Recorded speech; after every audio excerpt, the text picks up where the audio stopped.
know you guys are trying to get to school and learn. My man's got something really good to say. Your Spanish teacher is my wife of next month we'll have 21 years married. We're here as missionaries. And I know that may seem a little weird that you'll have someone come from another country to be missionaries in the United States, but it's becoming more common every single day. I was born in the Republic of Panama, so my first language is Spanish. Of course, my wife also speaks Spanish and she teaches Spanish. I come from extreme poverty. So how many of you have seen on TV, you know, there's the little kids in Ethiopia with a big old tummy and no food to eat? Anyone seen that? All right, at one time that was me. We come from extreme poverty, so much so that two of my siblings died of hunger. And in my country, we don't have like a caste system like in India, but it's still pretty much the same thing. If you're born poor, you will live poor and you will die poor no matter what you do.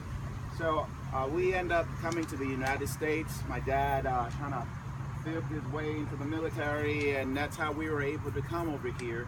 And we started having a better life living here, got education, and now we're able to travel around the world as missionaries, as we're missionaries here. I've been to 58 countries, and I've also, as a profession, I am a concert pianist. I've performed for 2 presidents of the United States, and I've performed at Carnegie Hall twice. Now when I get back to my home country, I am no longer poor. I am rich. See, God has an ability to be able to transfer what the world thinks that it's no good to be something awesome for the kingdom of God. One of the things that I've learned, the hardest lesson that I can ever have learned in life is to be able to look at people and not put people down. And I know that may seem kind of weird. Today, a lot of our kids don't really know how to communicate. I know here in Donoho you have communication class and you are having speaking and you get in front of people and you're probably about the top of what young people are today, because most young people just text. They can't have a normal conversation. So it's hard to be able to minister to people that you can't even speak to. Right now I look at you and you're looking right at me, but the normal teenagers don't do that anymore. They don't look at people when they talk to them. They look down all the time. So I want to share with you the hardest lesson that I had to learn. See, because since I came from being very poor and all of a sudden I became something popular, got to travel all over the place, I got a big old head. I couldn't even walk through a door because my head was so big. And I remember when I was 12 years old, I liked this one girl, and I started chasing after her, and 6 years later she still would say no. And I said, what's wrong? Why won't you just at least go out with me once? And she says, because you're really conceited. You're arrogant. You're full of yourself. And I went home and I started praying and I said, Lord God, let me see what she sees. And when God showed me what she saw, I decided to change. See, the biggest lesson we can have in life is learning how to love God and learning how to love people. All of you have heard those that doomsday sayers, you know, are you going to die? You're going to go to hell?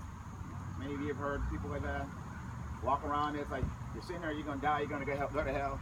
Hell is a real place, but I tell you what, love wins a lot faster. If you learn to really love people, then all of a sudden you'll win people. We went to Ecuador on our first mission trip, and on our very first service, 400 people gave their life to the Lord. And it was my first experience out in the mission field, and I was like, wow, this is fantastic. We can win people like this all the time. And then we get back to the United States, and then it takes 1 year just to win one. Then another year to win another one. And it's become very, very sporadic. But if we start to show love to others, then all of a sudden they want to be around us. They want to hear what we have to say. You know, in 1 Corinthians chapter 13 is a hallmark of love. How many of you read that chapter? How does it start?